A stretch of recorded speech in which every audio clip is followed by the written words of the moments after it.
cryptocurrency industry and how it's going to destroy our lives. It's a blast. I guarantee it. We're having so much fun. I can't even see straight. And on top of that, though, the world is collapsing around us. So it's wonderful.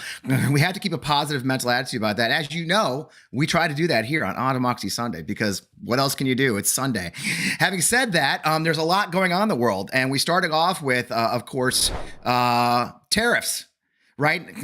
So Donald Trump decided to drop tariffs on the entire fucking world, to include penguins, because why not? We think they used ChatGPT or something to come up with this list of countries. Somebody even said they used internet domains, because we really are putting a 10% tariff on a bunch of fucking penguins in the South Pacific. But you can't make that shit up. But here we are. But nonetheless, economy collapsed. The worst 2 days on Wall Street since the pandemic, which was, of course, the last time Trump was in. By the way, fun fact, the 7 worst drops in Dow Jones history all came under Donald J. Trump. Amazing. And here he is live right there. He is in Florida playing golf. I mean, you can't be bothered to worry about any of us little people. Good news, though, the White House put out news. Yes, this is incredible, you guys. Donald Trump won the senior championship at the Doral Golf Club. Fucking incredible. I mean, everybody. I mean, you can't go wrong when you win your own tournament, right? I mean, it's amazing. So that's what we're dealing with right now as the world collapses around us. So as the world collapsed, what did we do? Well, if you were paying attention or not asleep at the wheel, maybe if you watch the news, because they didn't really get to it until about 80 minutes into the episodes of the news, you will have noticed that millions of people decided to step the fuck out and go on outside and protest a bit. In the nationwide hands-off National Day of Action, it was arranged by, Indivisible was part of it. Move On. I mean, just all the cool kids were a part of the hands off. What they did was, instead of a mass protest in DC, which we ended up having anyway, they organized mass protests across the country. It's estimated by some people that we may have broken 3.5 to 5 million people participated across the country. We had one right here in St. Louis, Missouri. And let me tell you, how pissed off are people? How pissed off are people? They pissed off the nuns, y'all. Now, look, I was raised as a Catholic, okay? I was a Catholic schoolboy, okay, here in Kirkwood, Missouri, St. Louis, Missouri, and that's a big deal here in Missouri. And next to me at the protest on West St. Louis County was the Sisters of Mercy. They pissed off the nuns, y'all. They made the nuns come out in the pouring rain to protest them. And I wore my favorite shirt for the day because, you got to send a message when you're protesting the government. That shirt says, I'm going to stop drinking just as soon as they name me Secretary of Defense. After my favorite Secretary of Defense, Pete Hegseth, which I'm not sure he actually did stop drinking, but nonetheless, we can all claim and have aspirations of greatness to stop drinking whenever it becomes Secretary of Defense. I, however, have not stopped drinking because, holy shit, have you seen what's going on in the country right now? So with having said all that, here we are on a Sunday talking to all my favorite people. I see the chat's blowing up right now. We want to kind of take you around the country and look at all these protests. JJ, I know we've got a bunch of, we got pictures, we got videos, we got, what else you got? Oh, I know what we got. We got MAGA losing their fucking minds. They'll start there because MAGA, of course, has already figured out, you guys, that all these millions of people are clearly paid protesters. These are Facebook posts from here in St. Louis, where I live, where the local MAGAs are insisting that they talked to many of the protesters and they had no idea why they were there. They didn't even know what their cause was. They were just out. So they're clearly paid by George Soros. And now I tell you what, I was out there in the rain all day. I forgot to take my drugs, so I was in agony the whole time because my back. I remember I had surgery a couple months ago. I assure you, I did not get paid by George Soros. My fiance bought that T-shirt for me. That's how desperate we are to find support. But none of the people out there were paid by anybody to be there. I assure you that. JJ, I think we got some film and we got some pictures of the protests that happened across the country yesterday. That's New York. 20 blocks of New York was covered by something. I think the estimate was 200,000 in New York. That is 20 blocks of New York City. Asheville, North Carolina. These are red places. Like I said, my district is Ann Wagner's District 2 in Missouri is very red. We had 2,000 people. Chicago, Phil Daly Plaza. That is real pictures. That's not AI. I'm sure that's going to be the next excuse for MAGA, right? That these are all AI pictures. They're not real. There's not real people protesting. Portland, Oregon, they actually took over the highway in Portland. We try not to do that in St. Louis because in St. Louis they can run you over. So that's a problem because I don't want to get run over. I almost did by a UPS truck, but that's another story completely. But nonetheless, in Portland they took over the highway. Richmond, Virginia, my old hometown. Look at that. You know, I missed that one. My old hometown, Fredericksburg, Virginia, had pokes on the side of the road. Austin, Texas, a little bit liberal Texas. I think we have some Austin people in our you know, just incredible numbers of people coming out. Tampa Bay, Florida, not exactly the most famously blue part of the country, right? But Tampa Bay had thousands of folks showing up. Let's see, DC. I'm not sure the crowd estimate yet in DC. I've heard 100,000 plus. Maybe some of our commenters know. I know a ton of my friends were there in various garb, protesting all these things. We had people poke Macon, Georgia. I mean, folks.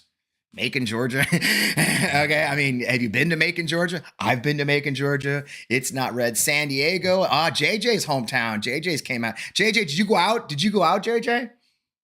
JJ was out there in that crowd. Look, you can see him. It's the bald one with the hat. Probably an Air Force hat, right, JJ? I don't know. It's probably an Air Force hat. It's embarrassing to say. Who else we got, JJ? Oh, St. Paul, Minnesota. And if you saw the pictures from the Capitol, oh my God, I mean, tens of thousands of people in the Minneapolis, St. Paul area came out of the capital of Minnesota. I mean, look at this, you guys. It's incredible. I mean, keep going, brother. Oakland, California, a little bit looser. Hi, Fallon, Illinois was out. I saw pictures of what I found. And here's some of our favorite signs. And look, there's a lot of those, a lot of signs floating around. A lot of people talk about their favorite signs. We're all the couch now. Just keep rolling. Fraud, waste, and abuse. Trump, Vance, Elon.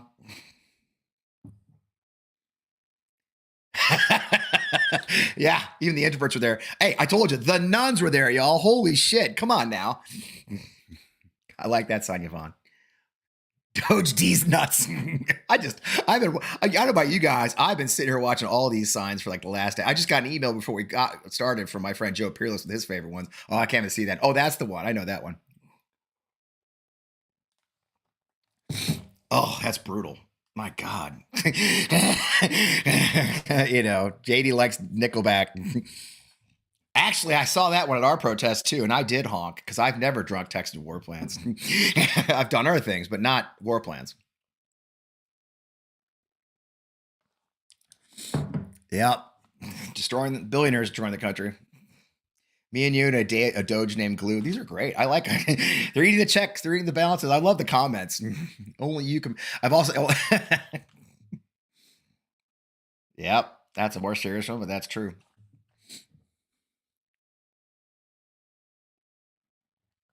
I love that one. I'm 81 years old. I can't believe I still have to protest this bullshit. Yeah, I tell you honestly, what was fascinating to me during our protest in St. Louis was, without question, we had a metric ton of senior citizens join us. And unbelievably, those are most of the people honking and cheering and waving at us. It was young, mostly dudes, like flipping us off or calling us losers. Although I did have one lady stop, and she rolled her window down on the seat in her luxury car and told me and the lady next to me, you should get jobs. And the lady next to me literally said, "It's Saturday, you dumb bitch," which is true. It was Saturday, so I have jobs. But, you know, the Third Reich is one of my favorite ones I saw the whole. That's your last one. So I tell you, so it was an incredible day, and we're still getting numbers, but it goes to what we're going to talk about in the show today. Okay. And the show today, we're going to talk a lot about this destruction of our democracy and the angles for which it and the backlash to it, right? So we're starting with a very tough conversation, and our first guest, Molly White, she has a newsletter. I recommend it highly, but by the same token, it's going to scare the shit out of you, okay? Because she lays out just how cryptocurrency is working, the crypto industry works, and now that we're 3 months into the Trump administration, how it's infecting the Trump administration and our economy in some really horrifying, terrifying ways. So let's welcome Molly White to the show after this introduction. Molly, man, thank you for joining us. I'm a huge fan, although your newsletter does scare the shit out of me. I get that a lot. You get that a lot. I know. It's like Yeah. my wife and I were reading it this morning, and she sent it to her brother, and we're like, oh wow, this is great. I mean, what will we wear in the Great Depression? I don't when when all of our money turns into crypto and that goes evaporates. The thing I don't want to assume. The one thing I love about the guests we have on the show is, I mean, and we have wonderful community. Hi Rome. We have a great community. Let's start at the beginning. I mean, I don't want to assume that a lot of people really understand the cryptocurrency market and how we got where we are. So maybe just a brief kind of, hey, for those who don't know what crypto is, here's what it is. Here's why you keep hearing about it. And this is all why it's terrifying. Yeah, so I mean, basically, cryptocurrency is this type of asset that people enjoy trading. It's a digital asset. There's no physical component to it, and it started as this sort of ideological project where people wanted to have independence from the traditional financial system or the big Yeah. banks. It sort of came out of the 2008 financial crisis, and there was this fear that governments had too much control over people's money and were sort of doing things with the financial world that people wanted to oppose. But over the years, it's really morphed into a very different thing, I would say, from its origins, where now it's sort of a primarily speculative market, enormously volatile, and there's a whole industry built around it that has become incredibly powerful. Yeah. Um, and sort of ironically mirrors a lot of the traditional financial system, but Yeah. without a lot of the regulations and consumer protections that exist in the traditional financial world. And sort of recently has begun buying favor with the U.S. government, and very much ingratiating itself.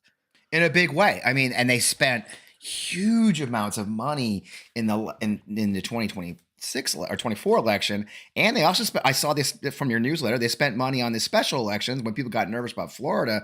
I mean, what kind of amount of money are we talking about? They're dropping into their PACs into these elections. It's a huge, huge amount of money, especially when you consider the size of the crypto industry, which is really Yeah. not that big compared to like big pharma or big oil, or the industries that you think about when you think of major lobbying.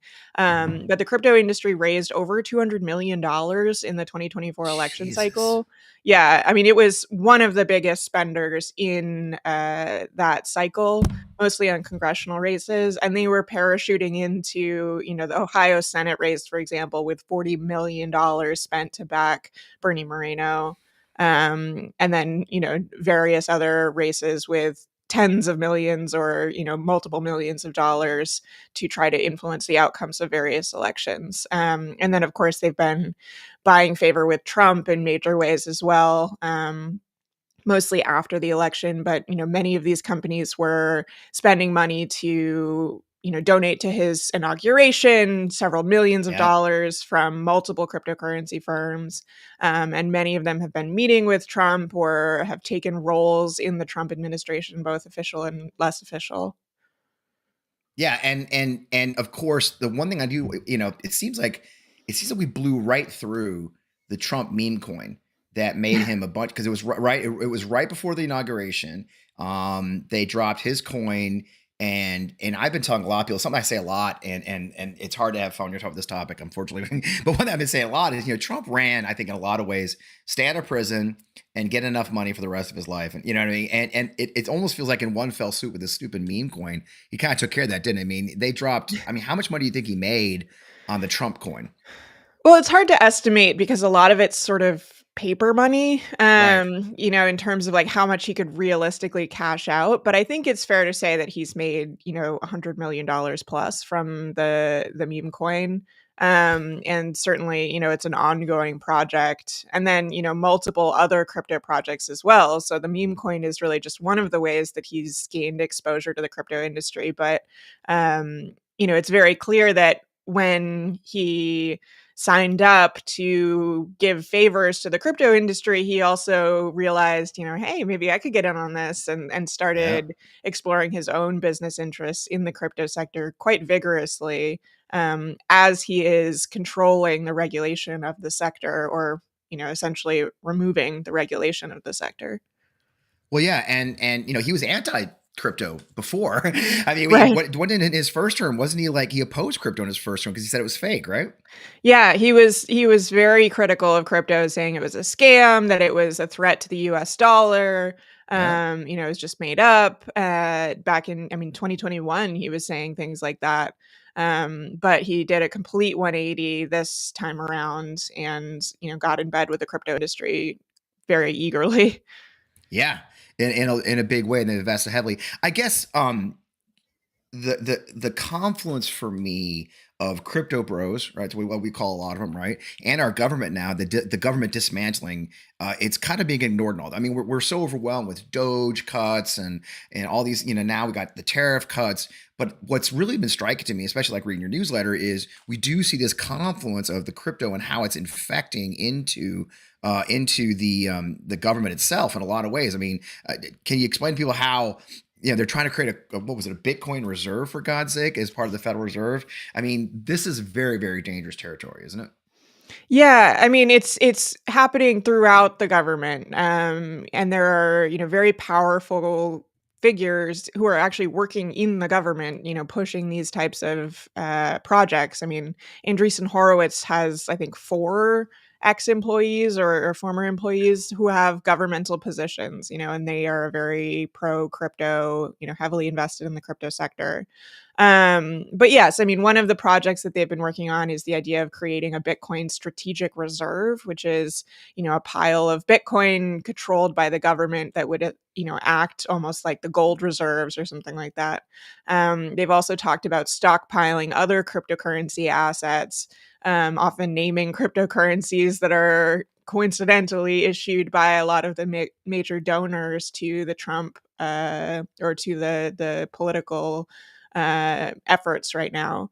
Um, there's been enormous efforts to roll back any regulations of the crypto sector. The crypto industry has engaged in this heavy lobbying to say that they were being attacked by the regulators and that they, have been unfairly targeted by the Securities and Exchange Commission. And so, we've seen many, many ongoing lawsuits dropped against the very companies that, again, were contributing massive amounts of money to these political campaigns. I mean, Coinbase, Ripple, Kraken, Gemini, many, many companies were under scrutiny, ongoing court cases against these companies suddenly dropped. Some of them alleging fraud, even, not just the sort of, oh, you failed to register as an exchange, but, actually you were defrauding people. And these cases have been dropped. I always get, like I said, a lot of this was in your, and they're talking about with the I saw a conversation where there's a conversation about creating this Bitcoin reserve by selling gold, Right. our gold reserve. I know a lot of folks, we joke about, remember, everybody's been joking about how Trump keeps saying they want to go look at the gold in Fort Knox. It's a bit of a running joke now. But then you see, you tie it to, oh yeah, we're going to sell some of that shit and buy Bitcoin with it, right? I mean, as long as it doesn't cost the taxpayers anything, obviously it's going to cost us something, ain't it? Yeah. Yeah, I mean, that's sort of the weird, somersaults that they've been having to do because, they can't go out and buy Bitcoin without congressional approval. So the executive order has, Mm-hmm. had this little caveat that like, oh, it all has to be budget neutral, but now they're trying to find all these creative ways to make it supposedly budget neutral or neutral to the taxpayers by, doing something like they've spoken about, cashing out the gains from the gold reserves, which is a very sort of unclear statement. Yeah. Or, we've seen Bo Hines, who is the executive director of the Crypto Council that we now have, saying that, yeah, maybe we would sell off some of the gold reserves and convert them to Bitcoin for some reason. And it's just it's an incredible coincidence that gold's going up right now as we collapse the government, right? I mean, in the end, and I know that Paul Atkins, who's Trump's nominee for SEC chair, not one real question. I mean, the SEC Yeah. chair was, and Jonathan Gould, control the currency. And this is where I want to talk to you especially. It really, and it gets to our last guest of the show, Kat. This is how all these things come together on this show, you guys. You'll find there's always a theme for the show. it just doesn't feel like the senators or even a lot of our congressmen really understand the cryptocurrency world. And when they're not even asking the potential head of the SEC or the currency guy about the efforts to convert, like no one asked about the idea of creating a Bitcoin reserve. I mean, do you think the senators or these, I hate to say it, I don't want to be senioritis, but it feels like they don't get what the hell's going on, do they? I think it's a mix of things. I think that there is an understanding issue and that, it is a challenging concept to sort of wrap your head around. But, ultimately it's, money and politics is all sort of the same, and you can ask questions about money and politics regardless of the industry. I think there is a fear, especially in Congress, of the cryptocurrency industry right now, where they put down such an aggressive lobbying campaign in the most recent election, and they made very significant sort of shows of force to try to send a message, I would say, to Congress people that if you oppose us, we will get you out of office. And so I think there are senators and representatives who are very gun shy right now about saying anything that seems critical of the crypto industry, because they know that the same lobbying sort of force is coming out in the upcoming elections. The industry has already begun raising money for the midterms. They have, tens, if not hundreds of millions of dollars already, um, in reserve to deploy on those elections. And the message has been very clear that, get behind us or we're going to replace you with someone else who will allow us to do whatever it is that we want to do. And so I think that's why we've seen that hesitance from a lot of people in Congress right now, to vocally oppose the crypto industry. And I've seen it. I've worked campaigns, and that really is the message that they're getting. I can tell you that campaign professionals who have people running for Congress, they receive the message loud and clear from the cryptocurrency PAC. You're either for us or you're against us. I mean, that Right. really is. That's exactly what they're saying. And I can say that's one of the reasons I want to talk to you is I've experienced that as a campaign, where, and this is a couple cycles now. It's like we're gonna take care of you unless you oppose us, because and it's not just, what I found fascinating too is it's not just oppose us. Like, if you don't actively support us, their Right. message is really dark. I mean, for those who understand it, and a lot of times you'll get a group that'll say, hey, they'll come to you, they'll give you, if you guys understand campaigns, they'll send you I'm not, Emily's List. That's a perfect example. They'll send you a candidate questionnaire. Candidate will fill out the questionnaire, and they may or may not endorse you. Rarely do they say, if you don't fill out it right, we're going to attack you. That's Right. not what's going on with crypto. Crypto is pretty much saying, unless you openly endorse us, unless you openly say you're going to remove regulations, not only are we not going to support you, we're going to actively oppose you. And they don't care about party. They don't care about Right. party. It's very slippery, isn't it? Yeah, and it's incredible to watch the sort of narrative that they've created, that there is this massive group of, everyday Americans who care so much about crypto that they are this Right. voting bloc. They really manufactured a narrative around that through issuing their own polls. They did voter polls about voter sentiment, and then released summaries of those polls that were completely twisting the results of the actual polls. Like, if you look at the data and then you look at the summary, they're totally different stories.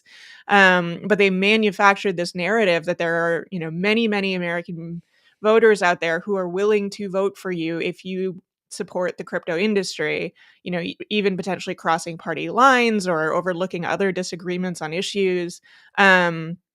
And, the New Yorker ran a really great piece earlier this year about the, people who are leading these super PACs, where, one of the people working at Coinbase said, I don't actually know if there is this American voter bloc that's endorsing crypto. And one of the people advising the super PAC said, basically, we'll make it up. Like, it doesn't matter. We'll create that story, and then that will work to convince these people in Congress who are trying to scrape together as many votes as possible that they have to support this industry, or else they won't get the votes, they won't get the money, and they'll face this lobbying machine that will be weaponized against them. Unlimited money, right? That's Yeah. basically what it is when you have buckets of money. I mean, we've been talking so much about Elon and his buckets of money, $20 million in Ohio or Wisconsin, but we're talking even larger numbers here, and it's pretty much flying under the radar for the very reason you stated. The folks who should be opposing it and regulating it, I don't know if they've been bought or terrorized or are at least picking neutrality to stay out of it for safety reasons. And it goes back to unlimited money in our product. And one last thing I want to talk to you about really was something you mentioned in your most recent newsletter, a post about this ICE raid project. I think it's Web3 more than anything else, right? And it's just a real quick question about they want to use these they want to use essentially crypto, but also Web3 and this new kind of technology to even look for illegal immigrants, aren't they? I mean, it's another kind of sidebar of this whole thing, isn't it? Yeah, I mean, I think what we're seeing really is people within the crypto industry realizing that MAGA Republicans are actually really lucrative. And we're starting to see crypto projects that are either, honestly targeting those people to try to extract money from them, or, are more generously are appealing to that demographic and saying like, look, you can earn money if you report your immigrant neighbors to ICE. I'm not convinced it's not a total scam, honestly. Well, yeah, that's the other thing, right? Half the stuff scams, isn't it? I mean, it's hard to take a lot of it seriously because it is kind of ridiculous. I guess that's the weird thing. I guess that's the final place to start, right? Is in the end, so much of it is a scam and so much of it is stupidly ridiculous. Hawk Tuah girl, right? I mean, the Hawk Tuah coin. I mean, you're like, it almost, I think they do kind of fly under the radar a lot of times because you don't know which part to take serious and which part not. And right. I guess that's a great place to finish up because your newsletter does cut through the bullshit. Where can people find the newsletter so they can kind of cut through all this and figure out what's real and what's not? Yeah. So my newsletter is Citation Needed, and you can find it at citationneeded.news. That's easy. And definitely read it. Get your coffee first. Because I try to keep it a little light, but yeah. You do. No, I don't want to be critical. I want to beat you up here, but I mean, it's such important. I mean, it's important work. And I saw your South by Southwest interview, and it's fascinating how you fell into this. And I'm glad you're doing it. And I appreciate taking time for us on Sunday Morning Live to have this conversation. I hope more of our followers, especially on Substack, and all will come follow you because it is really important we keep track of this because it is a big part. And there's very real chances that this crypto movement could undermine our basic currency and the basis of our economy as a whole beyond just the tariffs that they're trying to collapse. So I really appreciate the work you do, as glamorous and and fun as it is, because it's important. So thanks so much, Molly. I appreciate you joining. Everybody be sure to follow Molly. Thanks so much. Wow. As you can see, I have the appropriate cup today because Jesus, but it is really important. And we got a great group here join us. I think it's time to transition to our panel of comedians because Frank, we all need a laugh on Sunday morning and they've got good laughs and they've also got good stories. So let's just jump right to the panel. We've got amazing Kenice Mobley, Brooklyn based, has a fascinating backstory, just got picked up on Artist Track. Austin Archer, who, if you've missed Austin, you're in Salt Lake, I think Austin's in Salt Lake City, as a matter of fact. If you haven't missed Austin, you probably haven't missed Austin. He goes viral every couple of 3 weeks. And so let's go ahead and kick off the panel, JoJo.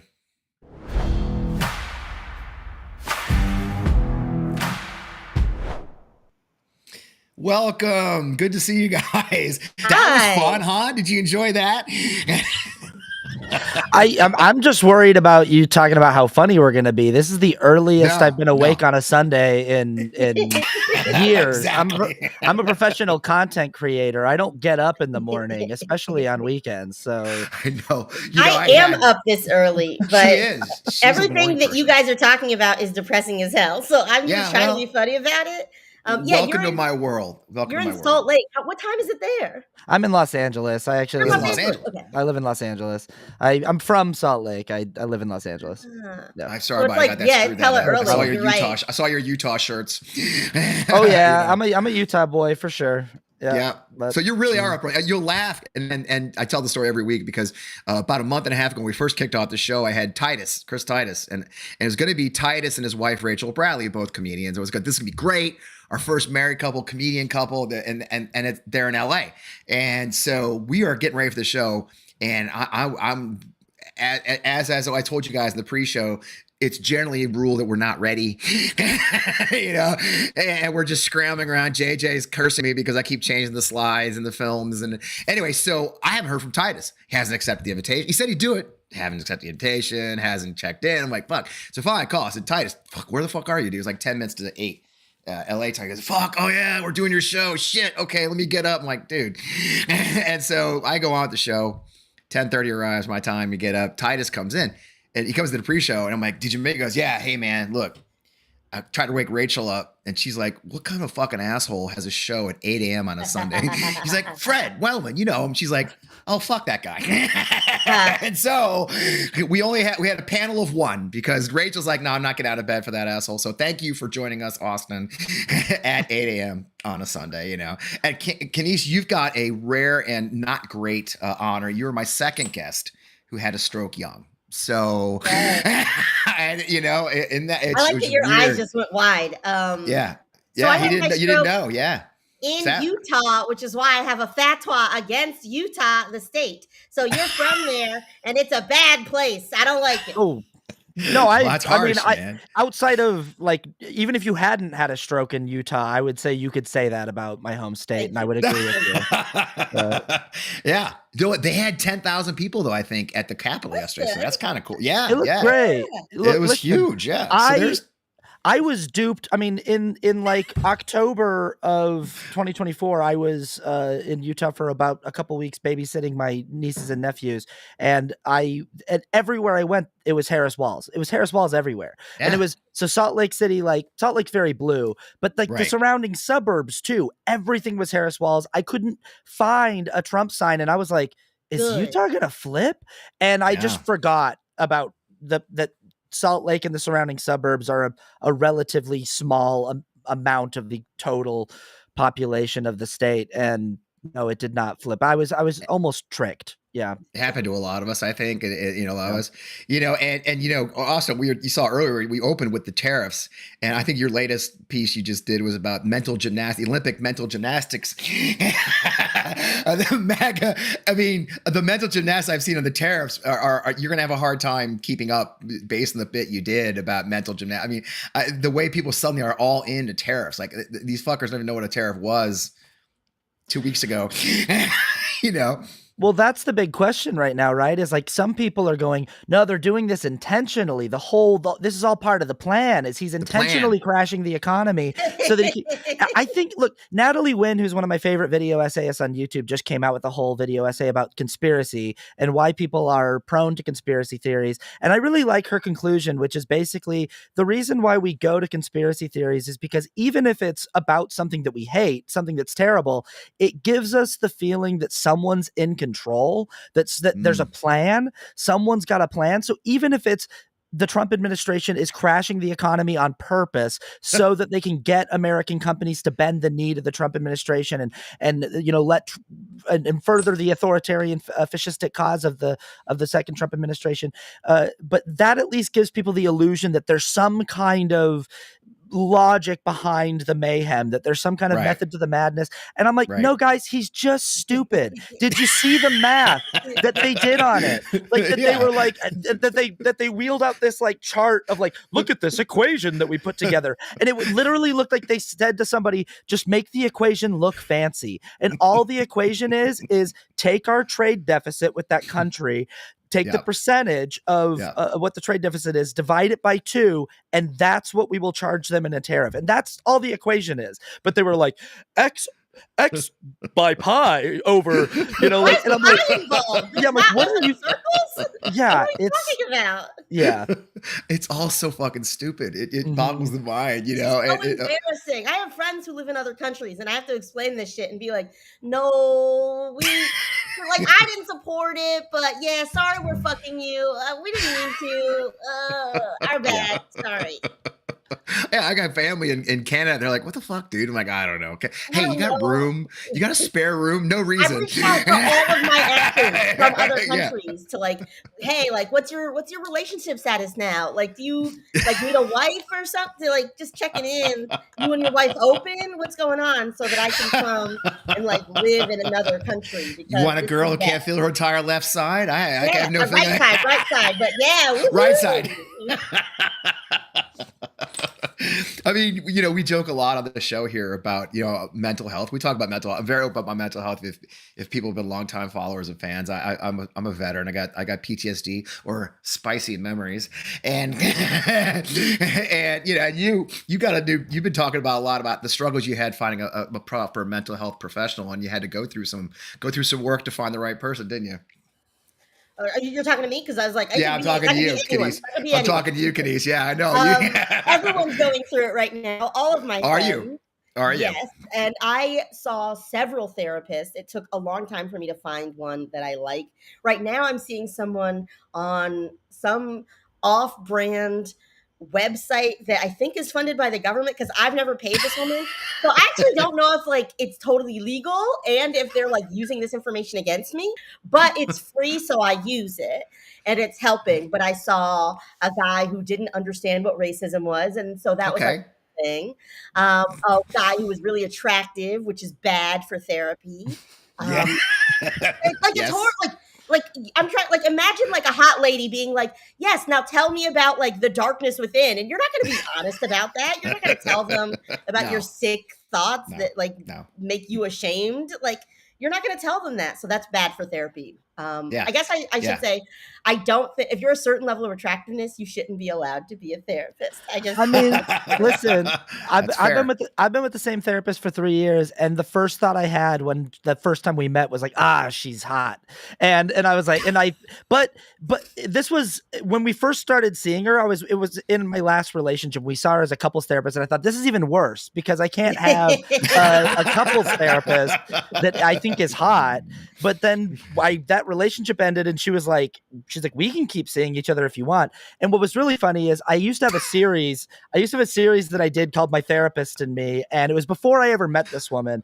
And I did a video called I Think I'm in Love with My Therapist. And somebody sent that video to my therapist, not knowing that I was her client. Oh no. And she brought it up in a session. She was like, "Hey, I think we might need to talk about this thing." And I was like, "Oh, that's not about you." She was like, I was like, "That's not."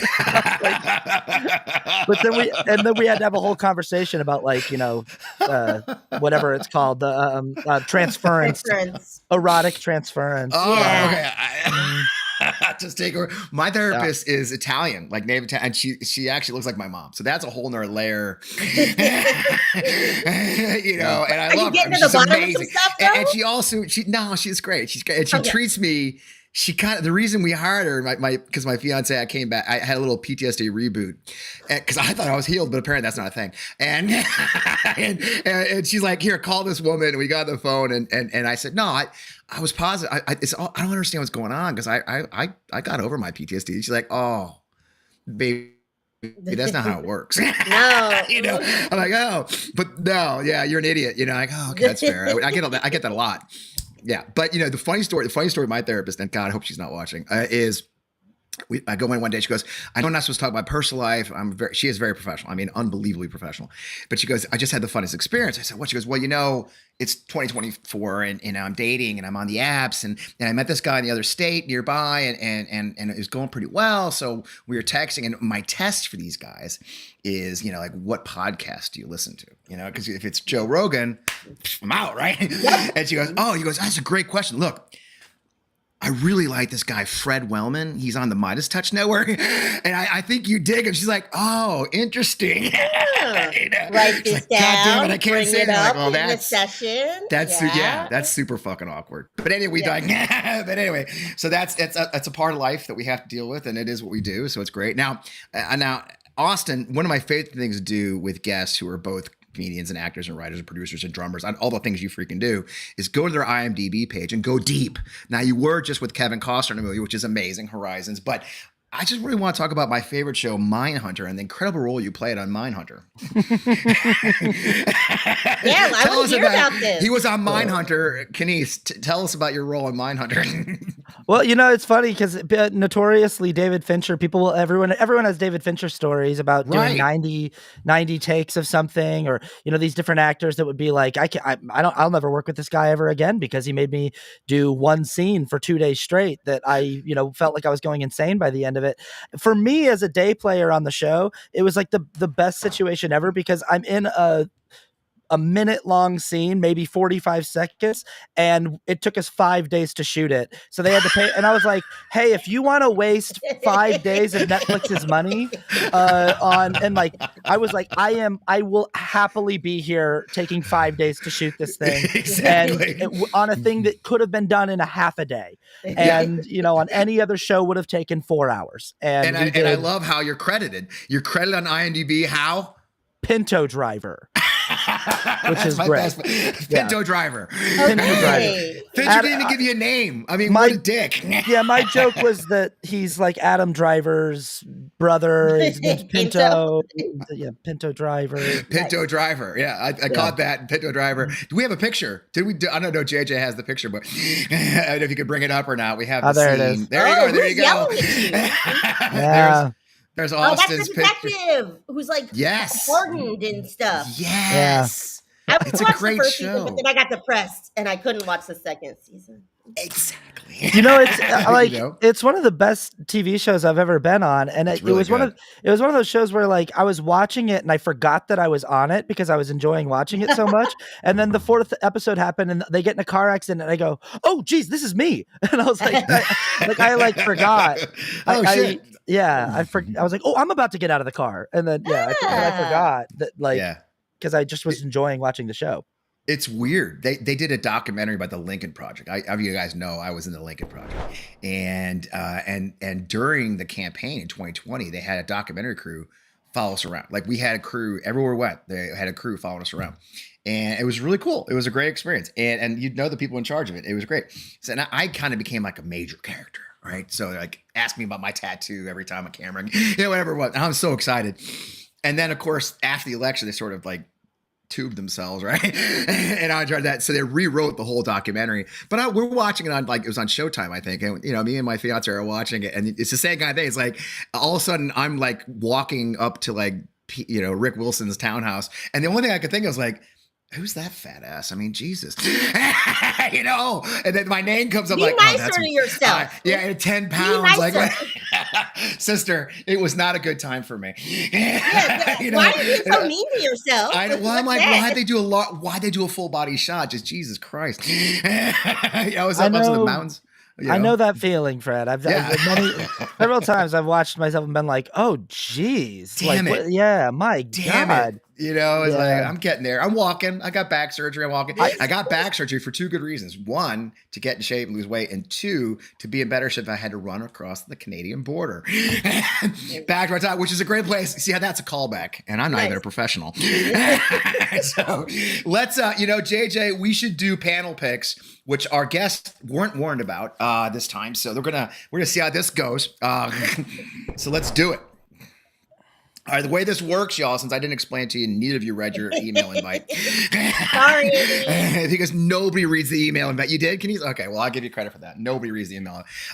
So for future guests, read the email. Jesus. Having said that, I know JJ doesn't read the email, which is disgusting because he's in it. But nonetheless, we diverge. I digest. So the way it works is you get to pick one of these to talk about. Kenise, ladies first. Pick something to talk about. Okay. I am going to pick protests that aren't political because I genuinely don't have much to say about the other things, and actually am confused about number 4. What does that mean? Oh, you're going to see. So, so there you go. So what, these are things other than Trump and other things, other than politics, what would you organize a protest about? Okay. So I wrote down some things that I just don't like. Okay. That's good. And, go for it. I'm going to wash my glasses. It's going to be part of that. Okay. So I am protesting young people like children below 18 and Okay. older people above Okay. the age of 65 being on the same social media as everyone else. And hear me out. Hear me out. Come on now. I have a They should senior audience. No, okay, you guys should get your own. You should get like Isn't that Facebook?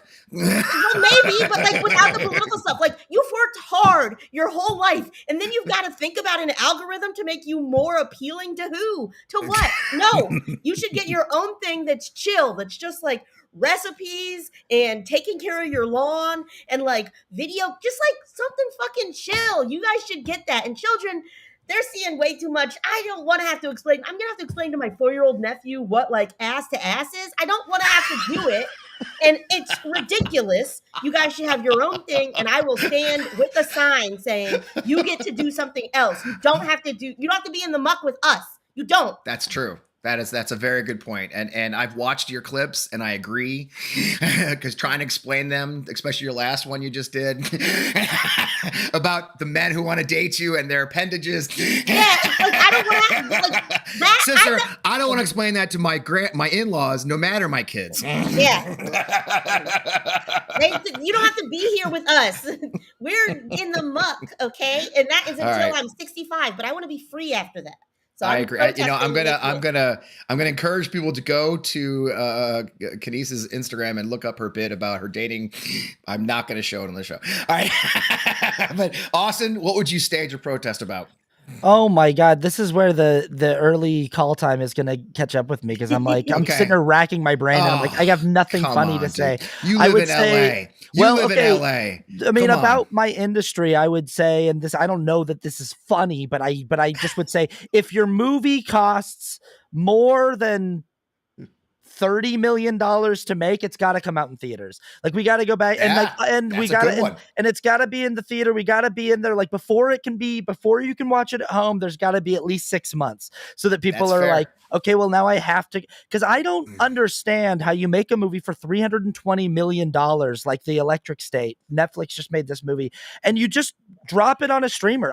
The economics of it are completely unsustainable. Like I said, this isn't a very funny take, but it is a thing that's killing my industry, and I just don't get it. It doesn't make any sense. I agree. Yeah. So, well, isn't Guy Ritchie coming out like a Indiana Jones movie now with like big? Yeah. They just announced it. It looks like Indiana Jones. It's got huge stars and it's going straight to Apple TV, which Also, no one can see it. Yeah, I mean, Warner Brothers is talking about how they're going to sell the company and dissolve their studio if Superman doesn't work out for them.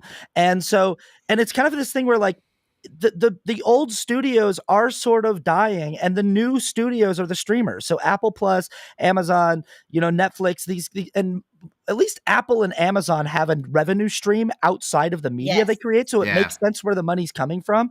Netflix is just subscription based, and they're spending hundreds of millions of dollars on, and they make, I mean, when I did Mindhunter, I did an ADR session in a studio with, this is how crazy David Fincher is he actually had me come and do ADR for that scene too. And he had me try there for this tiny scene. And and it's just me and him in a studio together. And he's talking to me about what Netflix's production budget was back then. And he goes, it's like $7 billion a year in production. And I was like, what? And he goes, and that's like, make such bad things then. Right. But it's more now. And I just don't get how any of that is sustainable. But wow.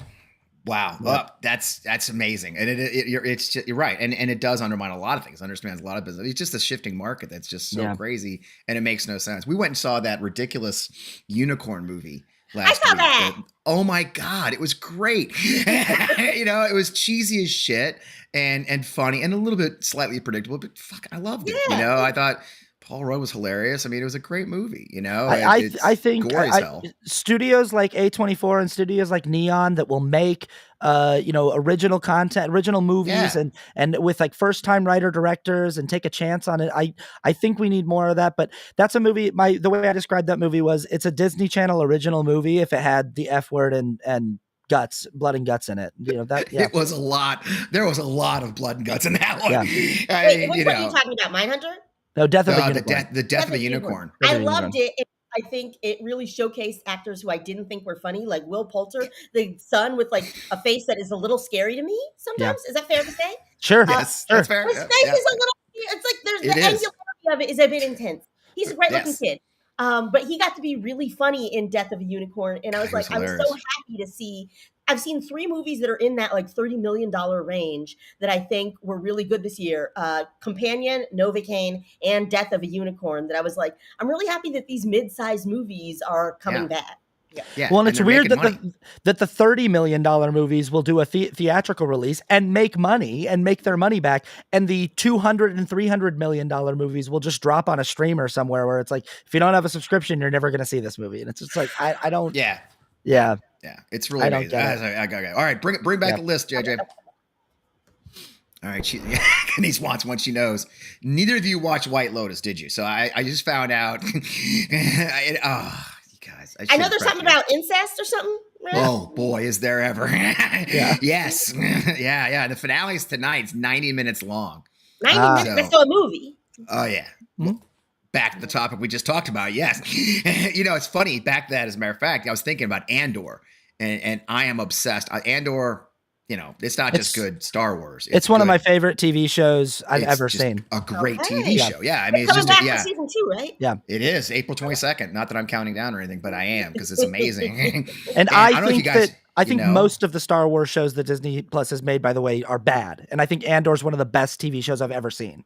Okay. So, yeah. Yeah, Andor's amazing. The Rogue One was amazing. Yeah. I don't know if you remember, Austin, but they did, after the season wrapped up last time, they ran the finale, I think, in theaters. And I went. Oh. Yeah, they did. They actually, Wow. they did. It was great. I mean, seeing that on the big screen was amazing. But we digress. All right. Well, let's do the hairstyle. So one of Austin's side gigs, Kenise, is that he has become the white interpreter. For this is great because of who we are together, the three of us. Because I'm the whitest guy on earth, and he's from Utah. Listen, Kenise. Okay. So Kenise, I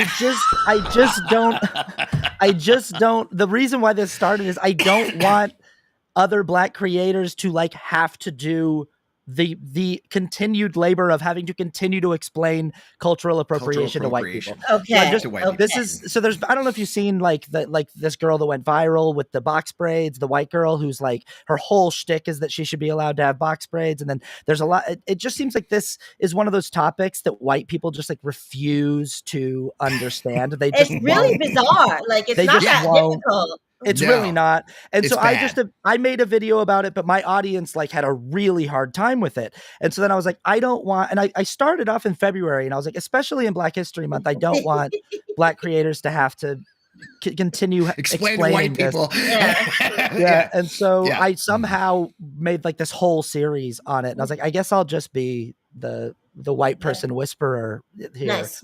And try to, Yeah. And this lady, They don't listen to me, so good. Maybe I they'll know, listen to you. Kenise, you'll appreciate it because you've got braids. This woman's whole I've bit got locks. is locks. Those are I'm different. sorry. See, Locks. once It's again, okay. I am the It's okay. whitest guy. But I'm just telling you, 'cause I am there's somebody in the chat who's going to be like, wrong. wrong. Oh, I get that all the time. Yeah. But the running joke on the show is that I'm the most cliche person on earth. I'm a middle-aged white guy with a podcast.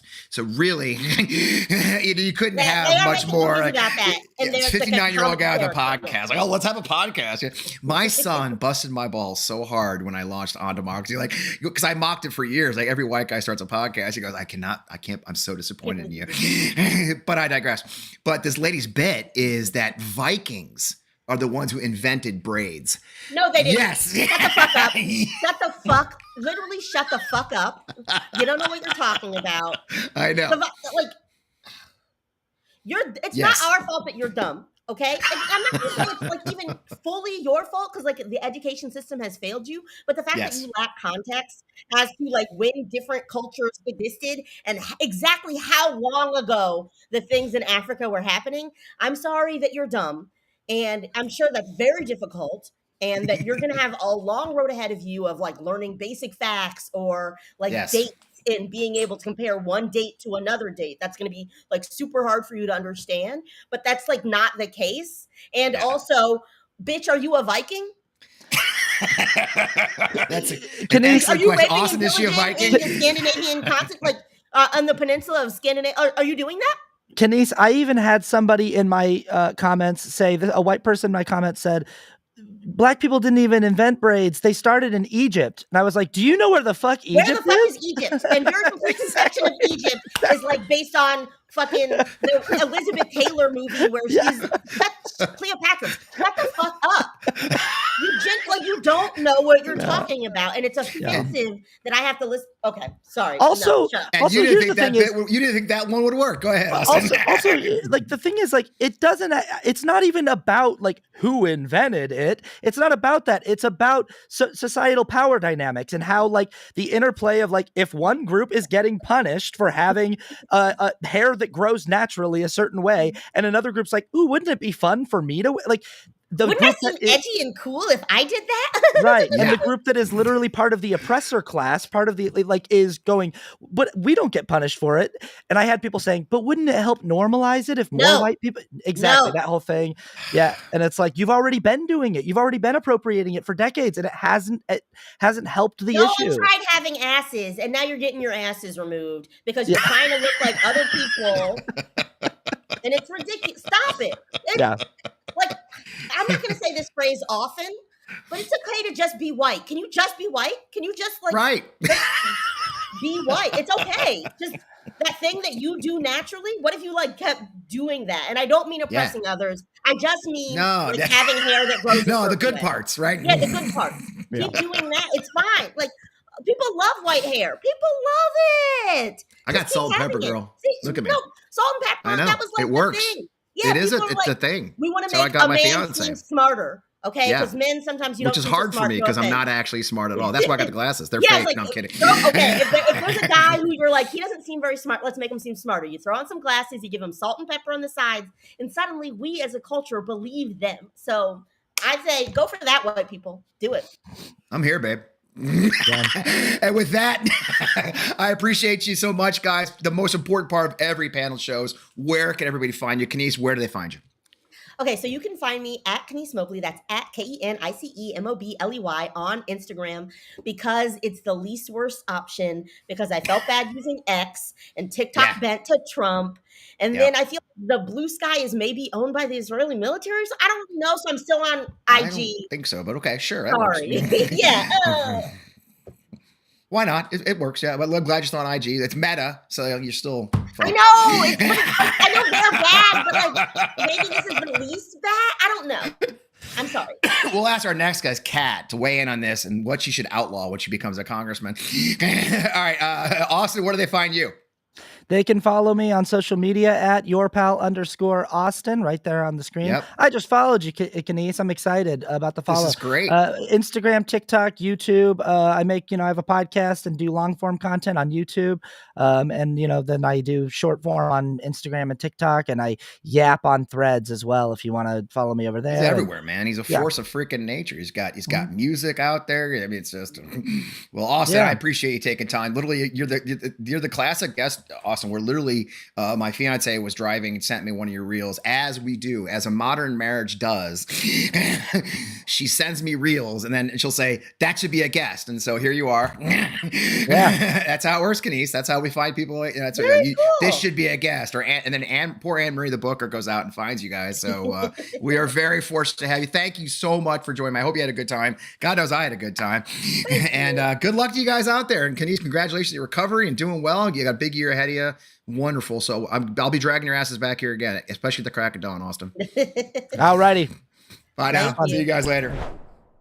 Oh, I love the panel. This is fun. I love it. I hope you guys love it. Good seeing so many of you. Wow, we're really blowing numbers. Plenty of time to tell your friends we're here. We've got a lot of show left, and the most important part, you may have heard already of the latest person to jump in the race who's kind of shaking things up. I mean, Kat, you knew Kat already. I've followed Kat for years, so I've been a fan of Kat's for many years from her work targeting MAGA, targeting Fox News, the entire ridiculous ecosystem while she was at Media Matters. But now she's doing something different. She's living in Chicago, and she is running for Congress, taking on a stalwart of the Democratic Party, a brave move. I'm thrilled to welcome Kat Abgazala to the show.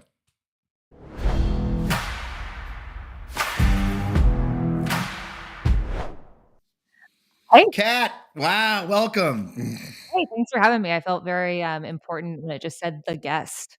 Yeah, the guest. It's a The big guest. part of this. I'm The the guest. guest. Yeah. Yes, yes. And that we saved the best for last. Nothing against Molly and everybody else. They're all awesome. But in I the could world still of see live Denise streaming, backstage. I hope you feel okay about this. yeah, it's fine. It's okay. I don't mind. We have the backstage. JJ needs coaching. It's all good. We appreciate you. Poor Katie's back there struggling away. Katie, more banners. Work, Katie. I really appreciate you. This is amazing. It's the running joke here, Kat, is that I have guests on that I get all gushy about, and I fangirl, and I'm a huge fan of yours. I was a fan of yours when you're dragging Tucker Carlson, somebody else, and when you jumped into the race, I was thrilled to do it. And you launched your campaign just 2 weeks ago, I believe, right? It's just 2 weeks tomorrow, right? And you've shaken things up pretty fast. But what I loved about you when you launched the campaign, the first question is, what if we didn't suck? Yes. And that's a great place to start our conversation. Explain when you just say, what do you mean? You say, what if we didn't suck? Yeah, I mean, it seems like a very bare minimum, bottom right? barrel bar here. But it turns out it's resonated with a lot of people. I actually have had people almost in tears being like, I have been waiting for someone to ask, what if we didn't suck? And it's like, yeah, it should just be the norm. I feel like the Democratic Party is not only failing to stand up to authoritarianism, which is my specialty, but also doesn't really have a vision anymore. It's always about compromise and bipartisanship, but that bipartisanship is a code word for compromising on very basic rights. One of the top issues on my website is called basic existence, and that's how I label that everyone should be able to afford housing, groceries, and healthcare with some money left over. And you should think once again that is just where the bar is at. But apparently that's really bold. And so I not only I want to stand against Trump, I want to represent people the way they deserve to be represented, but I also want to have a vision past that. And that's kind of what I mean by what if we didn't suck? That's it. And I love you mentioned groceries, which apparently is an old-timey word, and you've got it. You're 26. It's an old-timey word. Yeah, groceries, an old-timey word, but that's a kind of ridiculous thing. Now you're taking on a stalwart of the party. I mean, but she's been there for 26 years. She took office the year you were born, right? Or before you were born. And I think if I read correctly, you're the first actual announced Democratic challenger that will get to the ballot, probably. Yeah, so I am actually the only candidate in this race. Also, I'm just going to apologize for the comments ahead of time. I don't know what my bangs are doing. I know someone's going to say Zoomer bangs, and I didn't want to say anything. Wow. Okay. But back to the race. I'm actually the only announced candidate. I don't know if the current incumbent, Jan Schakowsky, who has been a progressive in the party for years, is going to run or not. But this district has been represented by two people since 1965. There hasn't been a competitive primary since 1998, which was about 5 months before I was born. And I have been talking a lot of shit in the past few years of how we need to do better. And so I'm just kind of trying to put my money where my mouth is. I think primaries should be more democratic. I think that they should have less stigma against them. I think that if more people joined every race, even when there's an incumbent that maybe people even like, that it would make everyone bring their A game and give voters more choice. And I encourage people to join this race against me, because if I am the best candidate, then I'll win. I want voters to have more choice. And we also have a campaign model that makes it so win or lose, none of our money gets wasted, which is pretty damn cool. Yeah, that's amazing. And you are doing well. I mean, the money race matters. You have did I read 7,000 individual donors out the gate in your first 3 days, or 700? Or we're past over 11,000 in the first week. Jeez. We've raised over 400K, and that money is. Oh, someone in the comments just asked where I'm running. I'm running in Illinois' 9th district. Illinois. No, I should have said that's North bad. Chicago, northern suburbs. Terrible host. God, I suck at this job. Okay, yeah, we all have our off days. I only had one job. Illinois 9. Sorry about that. Which is the suburb, the edge of Chicago, the suburbs, including Evanston, including Northwestern University is in your district, and Loyola. So a lot of good folks there, and they're excited about your race, I'm sure. Sorry about that. I did. I'm going to blame JJ. It's obviously JJ's fault. Come on, JJ. He doesn't. He should have prepared me better. it's clear millions are frustrated with the Democrat Party. You see the comments right now. You've been seeing them full across the screen, that the idea we do suck. I mean, it's got its lowest ratings in decades. There just really feels like, I'm in St. Louis. I'm just down the road from you. I'm in the Midwest. I'm a blue dot. You're actually in a blue area, thank God. But having said that, it does feel like there's a huge disconnect between DC and a lot of the party establishment and the party electeds and what's really going out here, the anger they see. I mean, I'm sure you're hearing that anger, right? Oh yeah, absolutely. It's just this kind of impotence that we've been seeing for years. This didn't just start right now. This has been going on for years. It's just even more evident as our rights and our very basic things that make the country function get taken away for billionaires, and it's really frustrating, I think, because we are putting like yesterday there were all these protests everywhere and people put their bodies out there to say like we don't want this, we are standing against this, and Yeah. our elected officials who inherently just by nature of their position have more safety, have more of a safety net than the rest of us Right. aren't willing to do that to the greatest extent they could. I mean, when Elon Musk's, army of teenagers went to the Treasury Department, Democrats should have been standing in front of every entrance arm in arm and forced Right. police to escort them out, to drag them out. That would have shown voters that they're not alone and maybe even, slowed down this machine. But current Democrats aren't willing to do that. And that's why so many people are pissed off and why I expect a lot more people to run. And you've been, what I find fascinating, and I'd love your take on this, and both as a perspective, as a candidate, as a prospective member of Congress, it really does. What you just said is great. Like I had Andy Kim on my regular show last week, and Andy, of course, the minute they announced the USAID cuts, Andy was there. He was on the doorstep of a USAID, try to get in. He gets it. He grew up and he worked at USAID. And a lot of people poo-poo that kind of stuff because they're like, oh, that's just showmanship. But you've been watching Fox News. You've been watching the MAGA machine. They understand it does matter. It does matter being on camera. It does matter showing Americans, showing your constituents that you're there. I mean, that's why we're all mocking Kristi Noem. We're mocking Pete Hegseth, but human nature says we do want to see them doing things, right? Right, exactly. And look, votes are of course important, and you should be voting in ways that your constituents want, which some people like Chuck Schumer seem incapable of doing. But you also need to, I think a lot of people understand that we're not going to pass a bunch of progressive legislation under Trump, No. but you can at least try to slow the machine. Even like these symbolic gestures like Cory Booker's 25-hour speech, they resonate with people because it shows that we're not alone. My education, I focused on atrocity, genocide, extremism, all that really fun stuff. Fun stuff. Oh, very fun. I'm a very cool person. What you see over and over again in authoritarian regimes is they flourish when people ignore them. And so the strategy by leadership right now, especially Jeffries and Schumer, to just stand aside and enough people will get hurt by 2026 that, they'll want to vote for Democrats is not only morally repugnant because you shouldn't want people to get hurt, but also it's irresponsible because that's exactly what fascists want. They hate outward public support. I say this over and over. The only way to resist fascism is loudly, proudly, and every single day. And by not doing that, you are not only implicitly like normalizing and in some cases almost endorsing what this administration is doing, but you're also your constituents, people that look to you as a national figure, they're thinking this isn't normal. I'm not crazy, right? Like this is Right. bad. And if the people that are supposed to be standing against it, if the opposition party is not opposing it, then people are going to normalize it for themselves. I couldn't have said it better myself. I mean, that's exactly it. The anger, the frustration, and the fear. And I think that's what's missing. You know the protest yesterday. I know you participated in Chicago. You were out there. I know what I heard was a lot of, there's fear. There's real fear. There's real angst amongst Americans. There's real fear of losing Social Security. And they desperately want to fight. I can't tell you how many signs I saw that said, I'm with Cory, or I'm here. I literally, and I'm in freaking West St. Louis County, Missouri, which is a red place. We had 2,000 people. I probably saw 5 or 10 signs saying, I'm here. Cory sent me, Yeah. That symbol, while I saw the pundits on TV, the electeds kind of poo-pooing, although many did get behind him, it does matter. We do need to see fight in our leaders. And that's, I think you're grabbing on that, aren't you?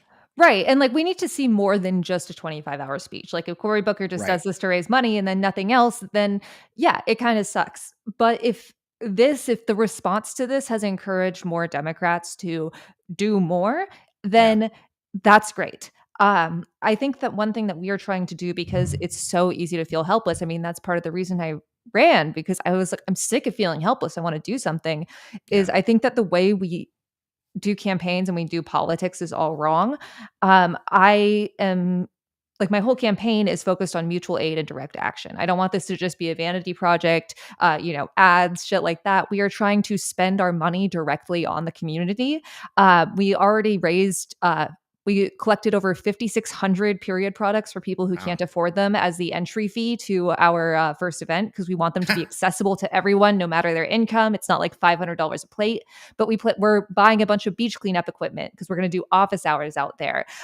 We are planning on buying art supplies for kids that want to do projects in their local community, trying to support local groups, food banks, clothing exchanges, Love it. all of this stuff, animal shelters. We are trying to reach people on a person-to-person basis, which is like the right thing to do, but it also makes electoral sense. And it also means, like I said before, if you donate to our campaign, your money isn't getting wasted on like TV ads, win or lose. It's going to people that need help.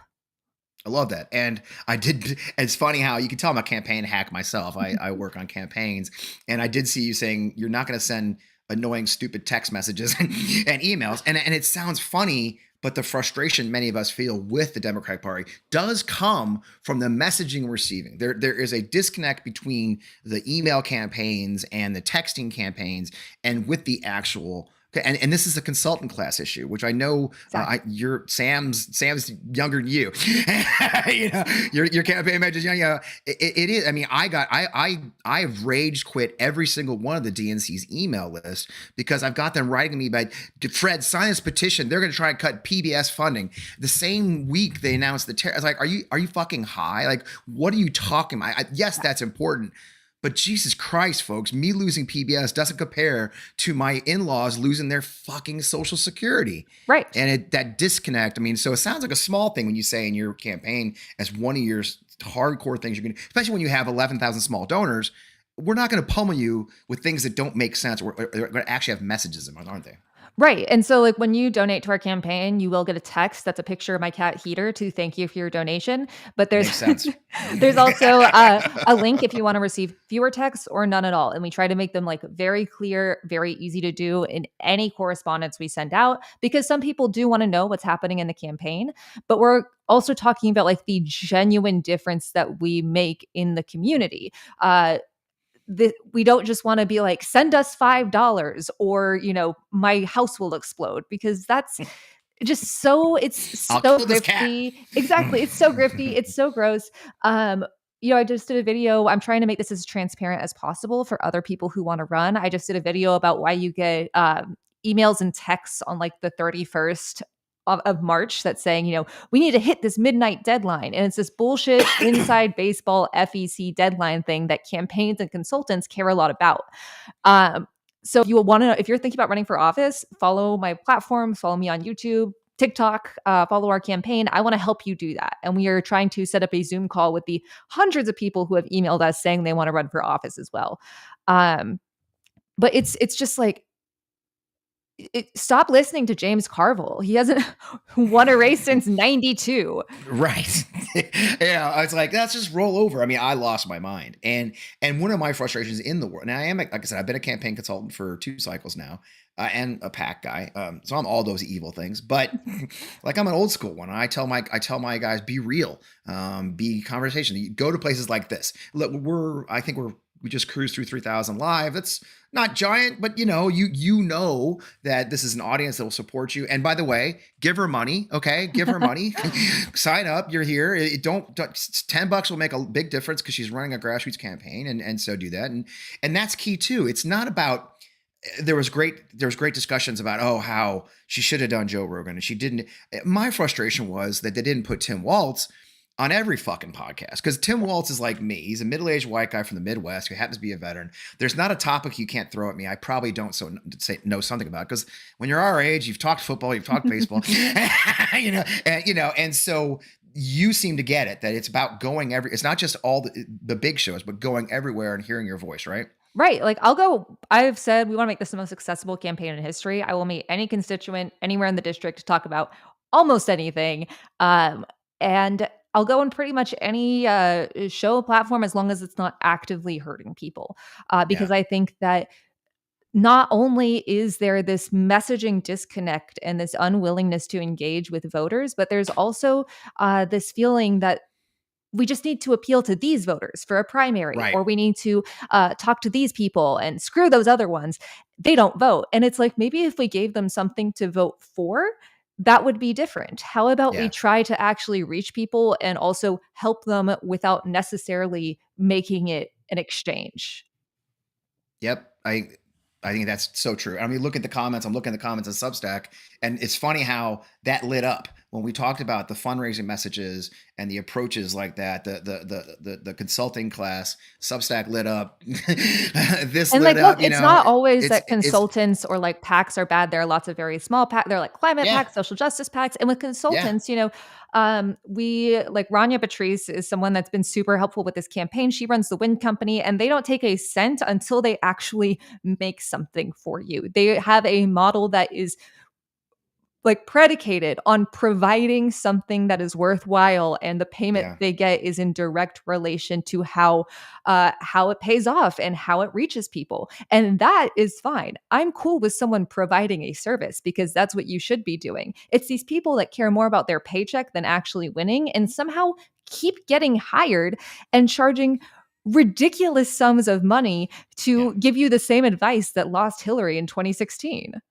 Yep. And those dinosaurs and this, I'm a dinosaur in the sense that I'm a flat fee general consultant. Talk about Sam's probably out there going, Jesus, they do that still? Like, no, they don't. That's why I don't make much money. But, but yeah, I feel like, cause that's what I was when I ran a PR firm. It was a consulting firm. I did retainers. I did, hourly, I didn't pay, I didn't have you launder your ads through my company so that I could take a cut off of that. And that is the business now. And you're right. It doesn't matter win or lose. I'm sure you saw the stories out of Florida, the shocking story that there's a young man who's younger than you, who they estimate made $5 million from the two special elections. Genuinely makes me nauseous. That we lost by 30 points. Yeah. Shocking. Well, Kat, I only booked you for till 11:15, but I've dragged right through it. No, I'm glad to be here. If you got another 5, I really I'm appreciate it. Yeah, you can hang out all day. And by the way, all the commenters said your bangs are great, so you don't have to worry about that. That is a non-issue. They're not, but I appreciate it. We have it's a just not behaving. This is a supportive audience. Our community we've built here at this show is amazing. They're very nice to me. They never call me chonky, even if I am. It's just the best. But having said all that, the most important thing at the end here is where can they find you and where can I urge them to give you a few bucks? If you go to catillinois.com, that's cat with a K, you can find more about our campaign. You can find all my socials right up there, from my videos to feeds like Blue Sky and Instagram, things like that. Like I said, we're a grassroots campaign. We take no corporate cash. Our average donation is around $33 right now, and our money is being put into mutual aid, direct action, affecting people who genuinely need help. We're trying to fill these gaps that Trump is creating. So if you want a campaign to donate to and you don't want your money to get wasted, send it to us, and we will update you on how your money is being used. I love it. It's a revolutionary campaign. Obviously, you're just looking for change. I respect the fact you haven't been beating up your opponent because she has served. I mean, she has served. She hasn't failed. But now she's approaching 26 years in office.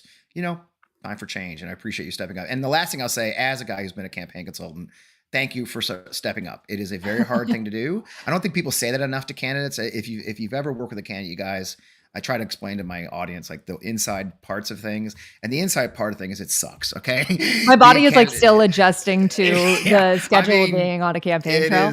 The stress, the stay off of Act Blue, whatever you're using. It's just too stressful. It is very hard. And I always like to thank candidates because it is a very brave thing to step up and take you're getting barbs already, and take the barbs, take the shots. I mean, Fox News felt needed to mention you the very first night you ran. And that was a treat.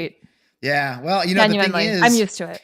Hey, you know, JD Vance dragged me on Twitter. I don't know if you saw it. You probably didn't hear this, but JD No. Vance decided to quote tweet me on Twitter last weekend. And thankfully, I picked up 3,000 new Substack subscribers.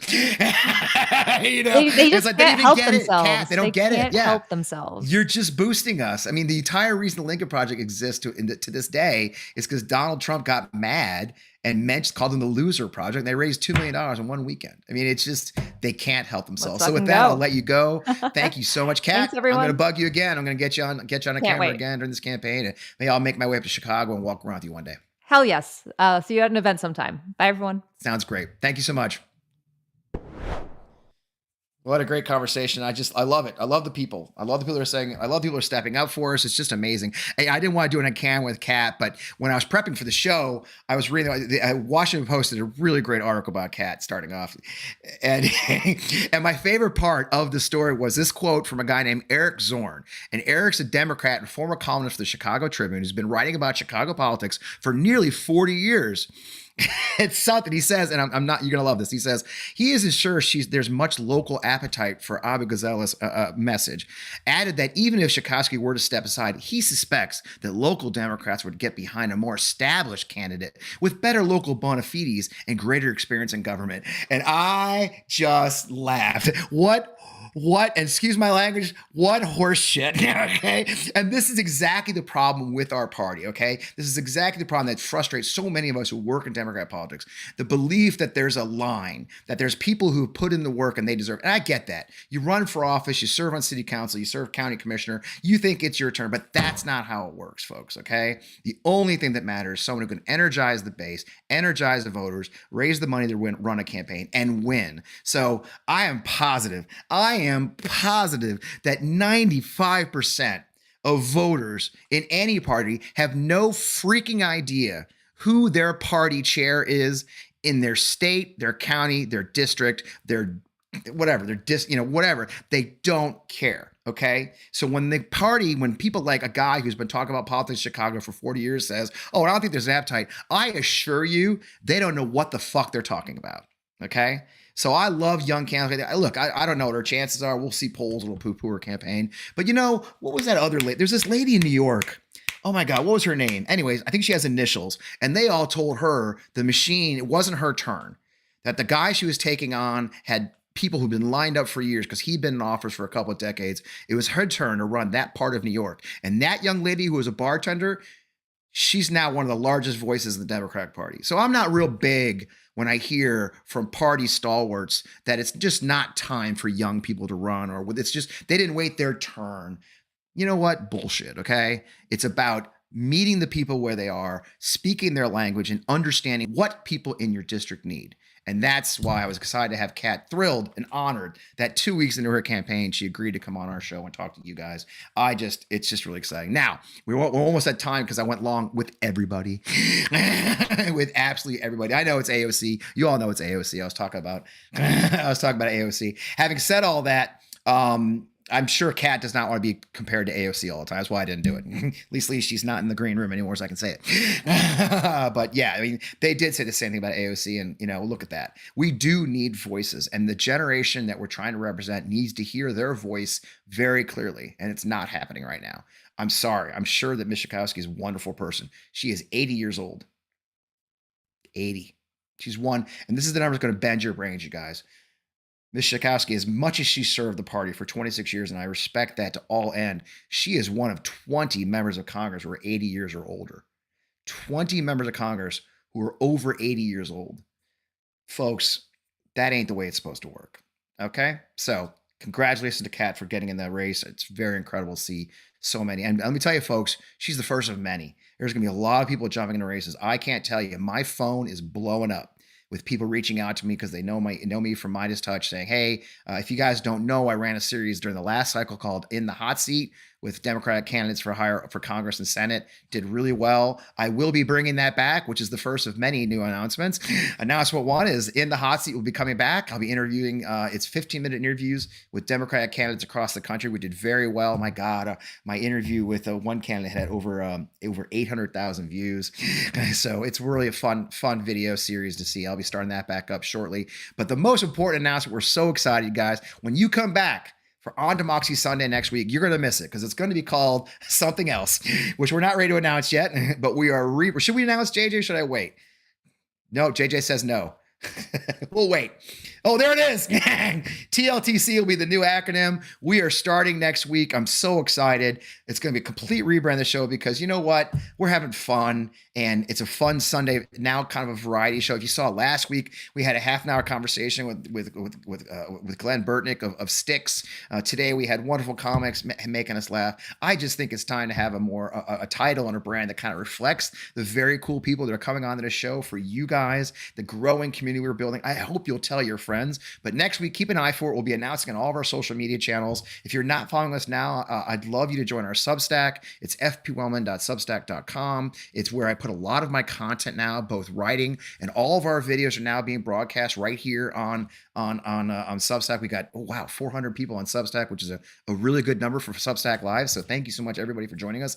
So that's a great place to follow us. Of course, Blue Sky. I'm a big fan of Blue Sky. I love Blue Sky for reasons I can't explain. I've got like the 60th largest account, which is scary. It's funny when people joke all the time about having a large following, but you are aware when you hit send that you like the typos and all the cursing. Every time I meet someone, there was people at the protest yesterday. I always apologize for the cussing. So yes, next week, Lois, On Demoxy Sunday will have a new title, TLTC. I'm saying it, JJ. I'm saying it so they know. It's going to be called Too Late to Cancel. Because you know why? Every week we're not ready and it's just too late to cancel. So starting next week, the show will be called Too Late to Cancel, and we'll be here live every Sunday. We'll drag our asses out of bed, drag our friends in California, get out of bed and come watch us. We need you to tell your friends. We need you to hit share when we're live and share it with your friends. We need you to post it on Substack like Nick does. Nick posts my stuff on Substack, and I appreciate it, my friend. And we need you to go to Substack, be a subscriber. Hey, look, if you're bored, you got money sitting around, upgrading to paid pays for JJ. I actually do try to give him some money every now and then when he's really broke. I don't want him to go hungry. So, we're out here doing all kinds of good stuff. So the big 2 announcements for those who just joined the last minute here, the last second. Again, we are rebranding to Too Late to Cancel starting next week. It's going to be a hell of a lot of fun, acknowledging the fact the show is fun and real, and we have great conversations. This amazing community we're building. Always follow us on Substack. And if you're a Midas Touch fan, you know my show every Friday night on Midas Touch. This week's show, if you haven't seen, I need to start plugging it. So Friday night, we had a great show. I interviewed Aaron Reichlin Melnick, who is an expert on immigration with the American Immigration Council. And that is a tough interview. Talk about the things that the Trump administration is doing to our immigration. And so go to MidasTouch.com. If you go to the Midas Touch channel, YouTube channel, and you can actually find my podcast called On Demoxy with FP Wellman. There's a whole channel just for my podcast. There's some really good shows in there. You'll be seeing more of them. And then like I said, I'll be going back to In the Hot Seat. We'll be throwing new In the Hot Seats. Those will appear in all the usual places. I'm telling you, there's just a lot to talk about right now. There's not enough time to do it, but I'm going to keep on trying to plug away. I appreciate your support. I know that JJ and Katie really appreciate your support because this is fun every Sunday. If this sucked, we wouldn't come back every Sunday, but your great community, the comments and the Substack community we've built. I see you guys. Thank you so much for what TLTC stands for. Too Late to Cancel. Too Late to Cancel. Because every Sunday, it's too late to cancel. So JJ's frantically putting together the slides and the videos. And I'm frantically trying to write a script and not do stupid interviews and look like a fool with this amazing guest like we had this week. So starting next week, the show will be Too Late to Cancel. I will be blowing that up everywhere. You'll be sick of it, but I can't wait. It's definitely a great, still be on the On Demoxy channel, but it'll be called Too Late to Cancel. With that, I think I've talked a lot. We are right at an hour and a half. JJ, I think I'm done. We're not, no more surprises for anybody. With that, thank you for joining us. So many of you are joining us. We're across multiple channels. I know our YouTube numbers. So again, I got to plug that. If you subscribe to the YouTube, that makes our life easier. It's all one great place. All free. Everything's free. Be there on the Moxie channel on YouTube. In the meantime, we'll see you next week, Sunday at 11 a.m. live Eastern, 8 a.m. Pacific for Too Late to Cancel with me, Fred Wellman, and a host of really incredible guests. Thanks for joining us. We'll see you next week.